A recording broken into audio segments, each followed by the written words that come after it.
Hello everyone. आज आप लोगों के सामने अति महत्वपूर्ण प्रश्नों का सेट प्रेजेंट कर रहा हूँ। ये बहुत ही इम्पोर्टेंट है, जिसे आप बोलते हैं वेरी वेरी इम्पोर्टेंट या मस्ट इम्पोर्टेंट या मोस्ट इम्पोर्टेंट। इसे ध्यान से देखिएगा। इसमें कुल 30 प्रश्न हैं। इन प्रश्नों को तैयार करने में मुझे 4 डेज लगे हैं, यानी 4 दिनों का समय लगा है इन्हें सिलेक्ट करने में। जो आपके एग्ज़ाम्स के पैटर्न्स हैं उन्हें डीपली स्टडी करना, उसके बाद उन्हें सिलेक्ट करना, ये बहुत ही मेहनत का काम होता है।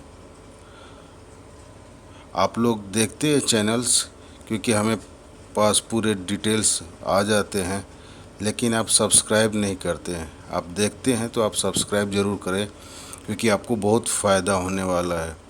ये बात मैंने प्रीलिम्स के एग्ज़ाम में भी बोली थी, लेकिन बहुत कम लोगों ने सब्सक्राइब किया था। आजकल हम फेक न्यूज़ चैनल्स को सब्सक्राइब कर लेते हैं, इंटरटेनमेंट वाले को सब्सक्राइब कर लेते हैं, लेकिन एक ऑथेंटिक चीज़ जो आपके कैरियर्स को एक मार्गदर्शन दे सकता है, उसे हम सब्सक्राइब नहीं कर सकते हैं। तो मेरा एक रिक्वेस्ट है कि आप इस चैनल को सब्सक्राइब करें और ज़्यादा से ज़्यादा लोगों को बताएं कि एक ऐसा चैनल है द इसेंशियल्स यूट्यूब चैनल, जो बहुत ही गुड क्वालिटी का कंटेंट आपको प्रोवाइड करता है और एग्ज़ाम्स के लिए बहुत ही महत्वपूर्ण है। अगर आपने सारे वीडियो देख लिए जो प्रीलिम्स पास हुए हैं, तो उनको तो आइडिया हो चुका होगा कि कितने प्रश्न प्रीलिम्स में आए हैं इन वीडियोज़ से। और जो स्टडी मटेरियल जिन्होंने पूरा पढ़ लिया है, उन्होंने तो रिजल्ट दिया हुआ है। ठीक है, चलिए वीडियो स्टार्ट करते हैं। आज का पहला प्रश्न है, निम्नलिखित में से कौन मौलिक अधिकारों का सबसे सटीक वर्णन है?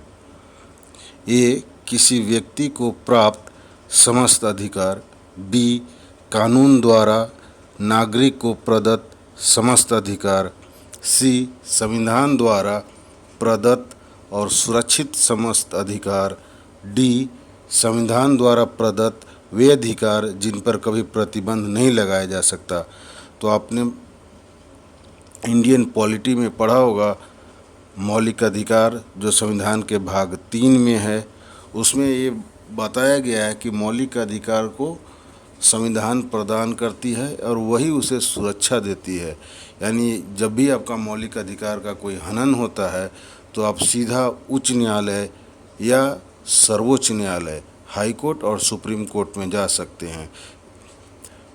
अतः इसका आंसर हो जाएगा आपका ऑप्शन सी, संविधान द्वारा प्रदत्त और सुरक्षित समस्त अधिकार।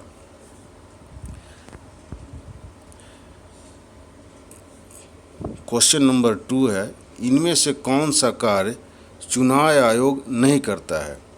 चुनाव आयोग का उल्लेख हमारे संविधान के अनुच्छेद 324 के 1 में किया गया है।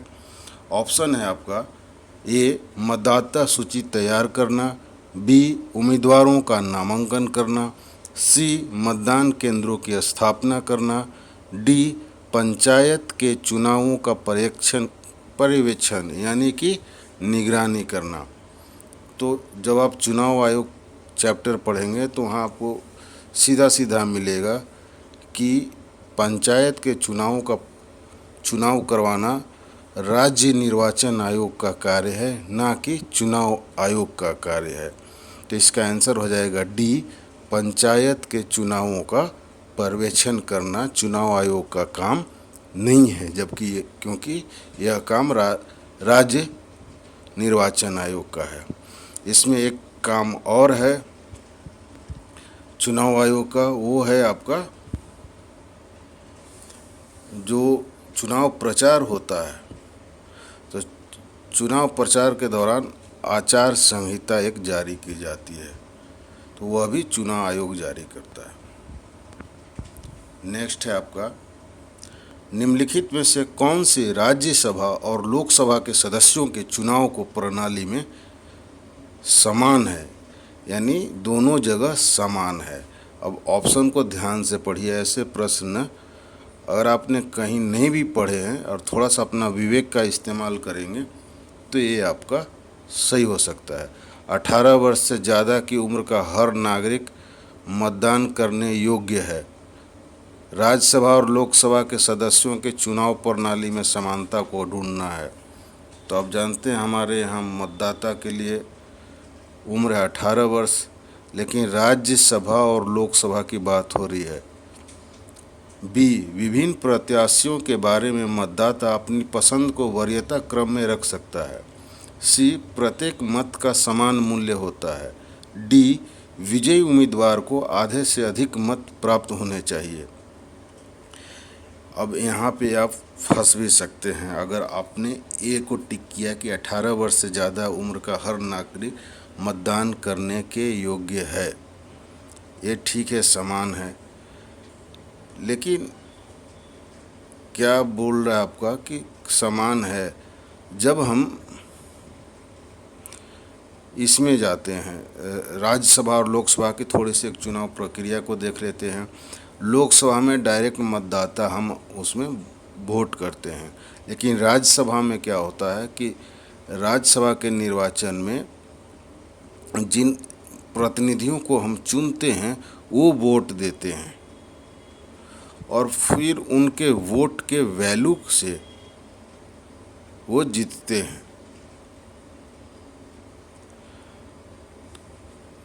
तो यहाँ पे देखिए, विभिन्न प्रत्याशियों के बारे में मतदाता अपनी पसंद को वरीयता क्रम में रख सकते हैं। ये जो होता है एकल संक्रमणीय मत पद्धति के, ये दोनों जगह समान नहीं होगा। प्रत्येक मत का मूल्य समान होता है, सही है। विजयी उम्मीदवार को आधे से अधिक मत प्राप्त होने चाहिए, नहीं, कोई ज़रूरी नहीं है। तो इसका आंसर हो जाएगा सी, प्रत्येक मत का समान मूल्य होता है।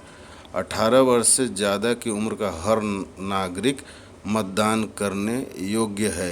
यहाँ पे हम आप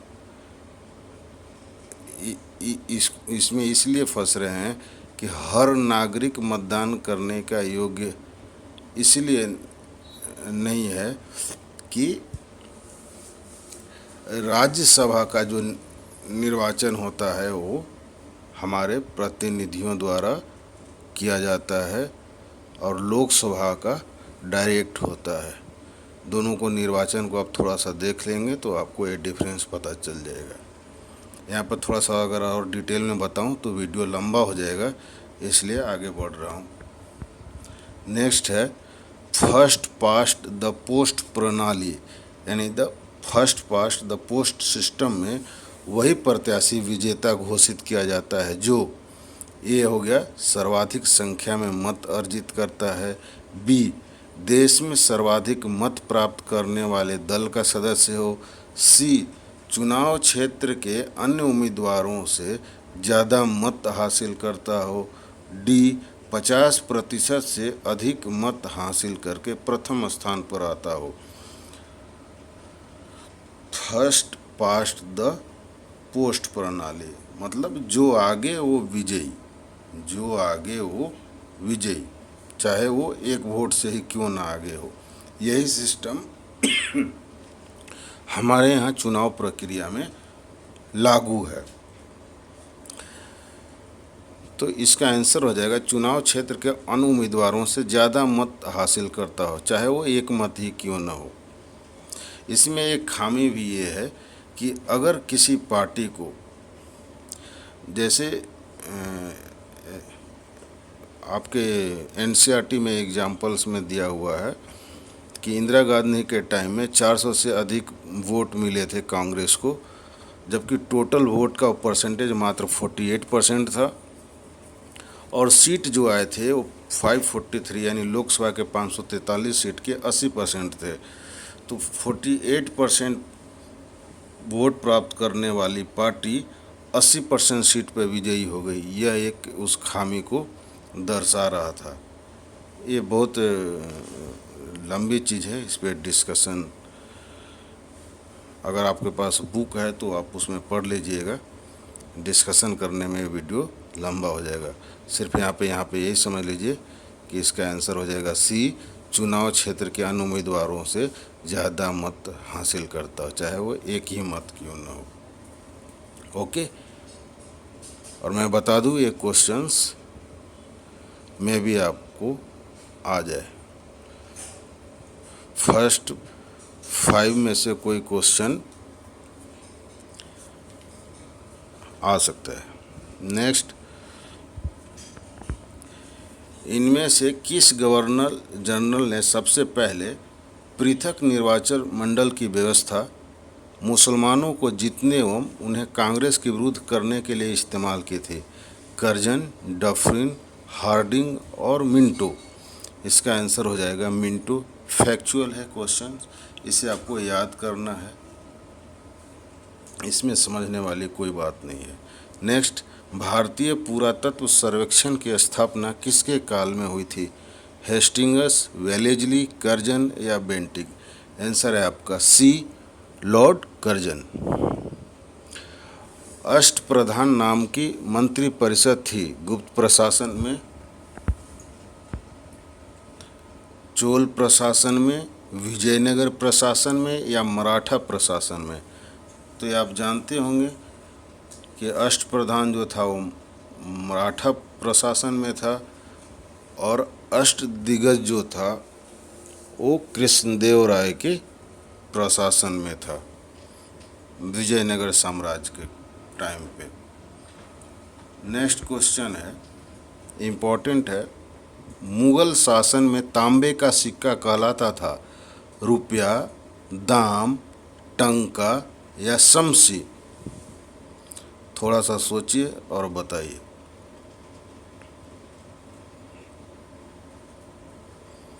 तो इसका आंसर हो जाएगा बी, दाम। एक्चुअली दाम अकबर द्वारा चलाया गया तांबे का सिक्का था।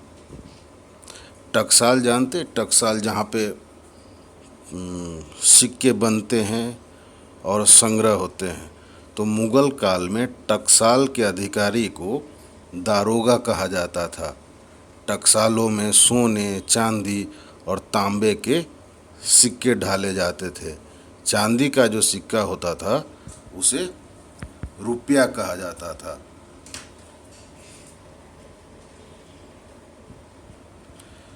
नेक्स्ट क्वेश्चन है, पानी से भरे बर्तन में बर्फ का एक टुकड़ा डाला गया है। बर्फ जब पूर्णतः पिघल जाए तो पानी का तल क्या होगा? अपरिवर्तित रहेगा, ऊपर आएगा, नीचे जाएगा, इनमें से कोई नहीं। इसका आंसर है आपका ए, अपरिवर्तित रहेगा। नेक्स्ट,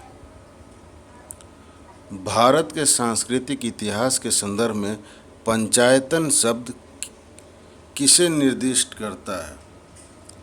किए नहीं, किसे निर्दिष्ट करता है? ग्राम के ज्येष्ठ जनों की सभा को, धार्मिक संप्रदाय को, मंदिर रचना शैली को या प्रशासनिक अधिकारी को? तो पंचायतन का मतलब होता है मंदिर रचना शैली। थोड़ा टफ क्वेश्चन है, लेकिन टफ पूछे जा रहे हैं आपसे, इसलिए टफ डालना मेरी मजबूरी है ताकि आप इसे याद करें और आपका सिलेक्शन हो सके। प्राचीन भारत में गुप्त काल से संबंधित गुफा चित्रांकन के केवल 2 उदाहरण उपलब्ध हैं। इनमें से एक अजंता की गुफाओं में किया गया चित्रांकन है। गुप्त काल के चित्रांकन का दूसरा अवशिष्ट किस स्थान पर उपलब्ध है? बाघ गुफा में, एलोरा गुफा में, लोमस ऋषि की गुफा में या नासिक गुफा में? तो इसका आंसर है आपका बाघ गुफा में। नेक्स्ट, इस मिसाल में हम मुसलमानों को हिंदुओं से भिड़ा नहीं पाए। निम्नलिखित में से कौन सी घटना से एचिसन के इस कथन का संबंध है? 1857 का विप्लव या विद्रोह, चंपारण सत्याग्रह 1917, खिलाफत और असहयोग आंदोलन 1919 से 22, या डी 1942 की अगस्त क्रांति।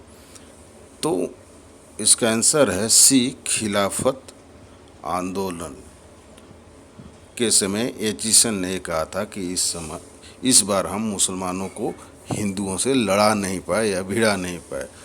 तुर्की के सवाल को लेकर के भारतीय मुसलमान जो थे वो असमंजस के स्थिति में थे, क्योंकि वहाँ के खलीफा को पूरे देश के मुसलमान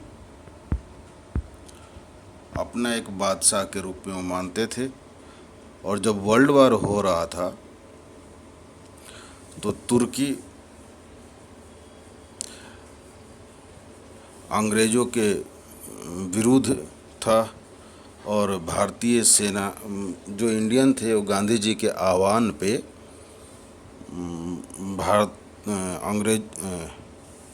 ब्रिटिश सेना में शामिल होकर के अंग्रेज़ों का समर्थन कर रहे थे।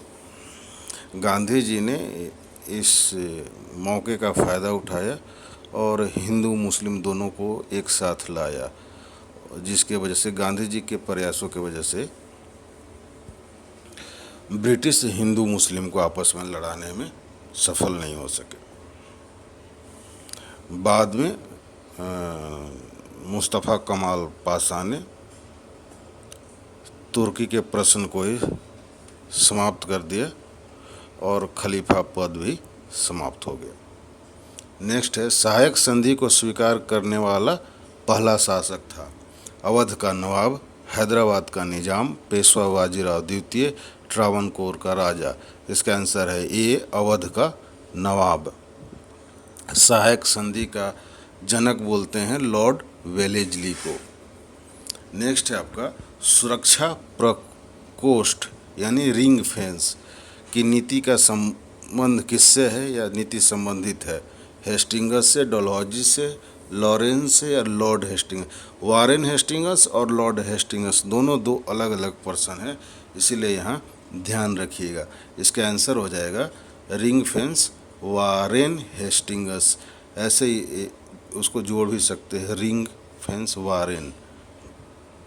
रिंग फेंस का मतलब, जैसे आप देखते होंगे खेतों में जो फसल लगी होती है कहीं पे, तो उन कीमती फसलों को बचाने के लिए कांटों की तार से उसे घेर दिया जाता है, जिसे हम फेंस बोलते हैं यानी बाड़ा बोलते हैं। तो वारेन हेस्टिंगस जो है एक तरह की रिंग फेंस की पॉलिसी अपनाता था। वो अपने ब्रिटिश कंपनी को बचाने के लिए वो देसी राज्यों को अपने चारों तरफ से एक फेंस की तरह से, यानी अपने डिफेंस के लिए वो फेंस की नीति को अपनाया था। नेक्स्ट है आपका 16, निम्नलिखित में से किसने बंगाल में द्वैत शासन प्रणाली को समाप्त किया? Robert Clive, Lord Cornwallis, Warren Hastings या लॉर्ड डलहौजी? यहाँ भी आंसर है आपका सी, वारेन हेस्टिंगस। नेक्स्ट, स्वाधीनता आंदोलन के दौरान महात्मा गांधी के करीबी अंग्रेज मित्र थे? Reverend Thomas Moore, A O. Hume, reverend Charlie Andrews और या डी विलियम बावेल? इसका आंसर हो जाएगा सी, रेवरेंड चार्ली एंड्रयूज। मैंने ब्रैकेट में जानबूझ करके दीनबंधु डाल दिया है, जब एग्ज़ाम्स में आएगा तो आपको दीनबंधु डाला हुआ नहीं रहेगा, क्योंकि आप जानते हैं दीनबंधु किसे बोलते हैं? सी.एफ. एंड्रयूज को। यही है CF. Andrews, reverend Charles Andrews. ये एक अंग्रेज थे, लेकिन सिर्फ पैदाइशी अंग्रेज थे, बाकी इनका तन मन पूरा भारतीयों की ओर था, भारतीयों के सेवा में था। ये दिल्ली के स्टीफेंस कॉलेज में एक प्रोफेसर थे। नेक्स्ट क्वेश्चन है इम्पोर्टेंट, साइमन कमीशन का वह सदस्य कौन था जो बाद में ब्रिटेन का प्रधानमंत्री भी बना? रैमजे मैकडोनाल्ड, सैमुअल होर, विंस्टन चर्चिल या क्लीमेंट एटली? इसका आंसर है डी, क्लीमेंट एटली। नेक्स्ट, गांधीवादी विचारधारा किनसे प्रभावित रही है? रस्किन से, थोरो से या थोरियो से, टॉल्स्टॉय से या उपयुक्त सभी से? इसका आंसर हो जाएगा उपयुक्त सभी से। नेक्स्ट, श्वेत प्रकाश जब प्रिज्म से होकर गुजरता है तो वर्ण यानी कलर सबसे अधिक विचलित होता है, वह है कौन सा? लाल, बैगनी, आसमानी या हरा? इसका आंसर हो जाएगा बी, बैगनी। जब स्पेक्ट्रम बनता है, श्वेत यानी कि वाइट जो लाइट होती है उसे प्रिज्म से जब गुजारते हैं तो 7 कलर्स बनते हैं। आपने बुक्स में पढ़े होंगे। जो नीचे से ऊपर की ओर बनती है उसे अल्फ़ाबेट VIBGYOR, विबग्योर। ये जो उनके जो वेवलेंथ है उनके हिसाब से वो डिस्पर्स होते हैं, यानी कि उनका स्कैटरिंग होता है। तो सबसे नीचे है वी फॉर वायलेट यानी बैगनी, सबसे ऊपर है विबग्योर, आर फॉर रेड यानी कि लाल। तो लाल का सबसे कम होता है, लाल सबसे कम विचलित होता है, जिसके वजह से ट्रैफिक सिग्नल में यूज होता है, और बैगनी का सबसे अधिक विचलन होता है। तो इस प्रश्न के हिसाब से आंसर हो जाएगा बी, बैगनी। नेक्स्ट है आपका 21। ईमेल का सृजनकर्ता किसे माना जाता है? रे टॉमिल्सन, एन रसेल, ली एन फ्यूंग या टिम बर्नर्स-ली? इसका आंसर है रे टॉमलिंसन। www डॉट जो आप सर्च करते हैं गूगल पे, यानी वर्ल्ड वाइड वेब, ये जो है इसका है टिम बर्नर्स-ली। ईमेल का है आपका रे टॉमलिंसन। हॉटमेल का है आपका समीर भाटिया। इस तरह से चीज़ों को याद कीजिए। नेक्स्ट, न्यूक्लियन सामान्य नाम किसका है? इलेक्ट्रॉन प्रोटॉन का, प्रोटॉन न्यूट्रॉन का, इलेक्ट्रॉन न्यूट्रॉन का या इनमें से कोई नहीं? तो आपने पढ़ा होगा कि न्यूक्लियस में क्या होता है? न्यूक्लियस में होता है प्रोटॉन और न्यूट्रॉन नाभिक में। तो उस न्यूक्लियस में प्रोटॉन और न्यूट्रॉन को ही, रहने वाले प्रोटॉन और न्यूट्रॉन को ही न्यूक्लियन कहते हैं कंबाइंड रूप से। That's common name. तो इसका आंसर हो जाएगा बी, प्रोटॉन और न्यूट्रॉन।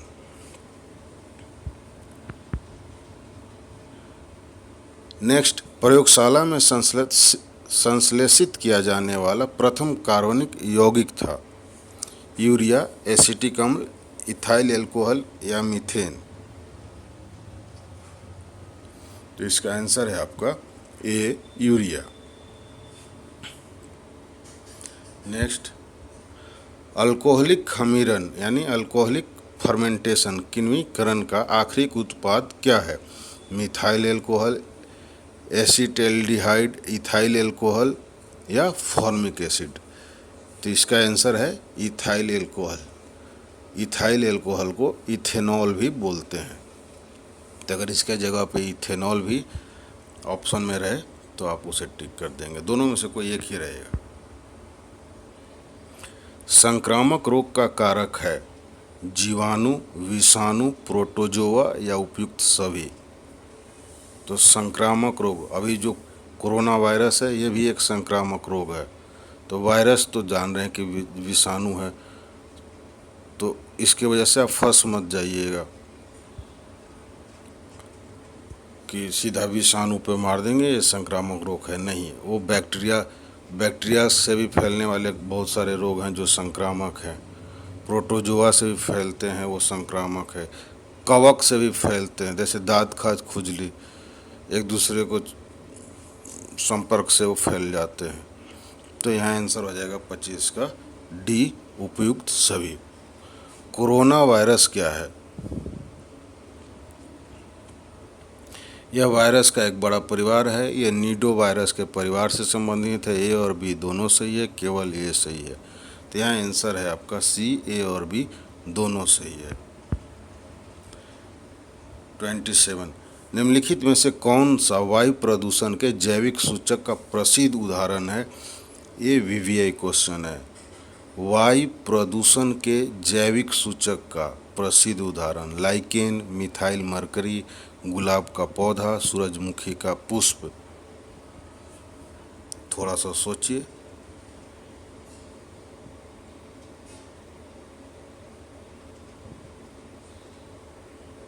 इसका आंसर हो जाएगा आपका लाइकेन। लाइकेन एक गुड बायो इंडिकेटर है। ये क्या है? ये पौधे, ऐसे पौधे हैं जो पेड़ों या चट्टानों या मिट्टी जैसी सतहों पर रहते हैं, जो हरा हरा रहता है। आपने देखा होगा। हवा में विषाक्त पदार्थों के प्रति बहुत संवेदनशील हैं। ऐसा इसलिए क्योंकि वे अपने पोषक तत्वों का अधिकतर हिस्सा जो है हवा से ही प्राप्त करते हैं। तो 27 का आंसर हो जाएगा आपका ए, लाइकेन। 28, अंतर्राष्ट्रीय सौर गठबंधन इंटरनेशनल सोलर अलायंस का सचिवालय वर्तमान में कहाँ स्थित है? पेरिस, नई दिल्ली, गुरुग्राम जिसे गुड़गांव कहते हैं, हरियाणा का गुड़गांव, या न्यूयॉर्क? इसका आंसर है आपका डी, गुरुग्राम। 29, सौर ऊर्जा पर 100% चलने वाला भारत का पहला केंद्र शासित प्रदेश वीवीआई: अंडमान निकोबार, चंडीगढ़, पुडुचेरी या दीव? इसका आंसर है डी, दीव। दमन दीव का दीव।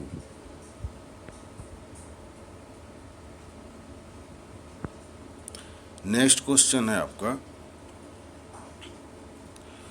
नागरिक पंजीकरण प्रणाली CRS सिविल रजिस्ट्रेशन सिस्टम के तहत भारत में कितने दिनों के भीतर जन्म और मृत्यु की घटनाओं को दर्ज करना कानूनी रूप से अनिवार्य है? 15 दिन, 21 दिन, 28 दिन, 30 दिन? तो इसका आंसर हो जाएगा आपका बी, 21 दिन।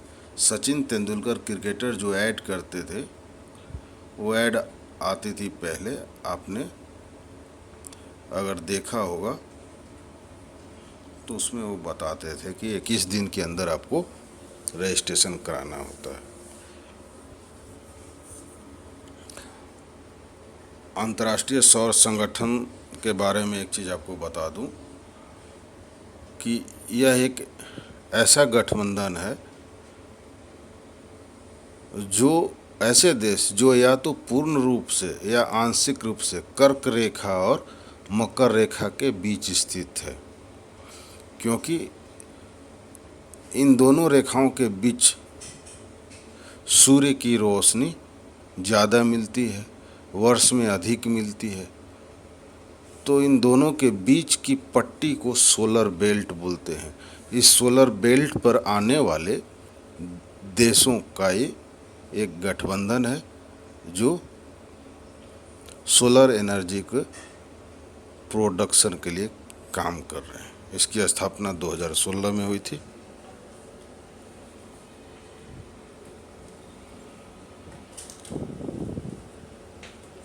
That's all for today. Thanks for watching.